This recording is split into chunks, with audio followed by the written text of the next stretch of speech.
Une recette de moules marinières comme à la braderie de Lille. On commence par laver les moules. Pour cela, on enlève les coquillages qui sont au-dessus de la moule ou alors la barbe si elle en a. Si elles n'ont rien, on le laisse comme ça. Et si celles qui sont cassées, il faut les enlever. Ensuite, on lave bien le tout.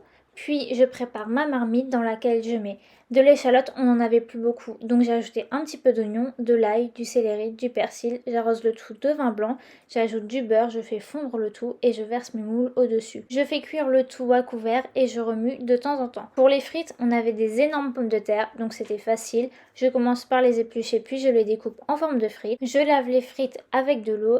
Puis je les sèche dans un torchon. Attention, il faut qu'elles soient bien sèches. À la maison, on a de la chance, on a récupéré la friteuse de ma grand-mère.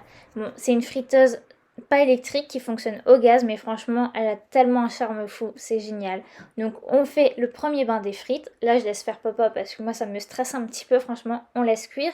Puis, une fois que le premier bain est fait, on les ressort et on laisse reposer quelques minutes, puis on les replonge dedans. Et là, les frites, elles sont super belles, elles vont être croustillantes et délicieuses. Je les mets dans un bac muni de papier essuie-tout. Bon, franchement, moi, j'enlève un peu la graisse, mais je me rappelle, elle le faisait, elle mettait simplement une feuille d'essuie-tout au-dessus des frites et c'était comme si c'était bon.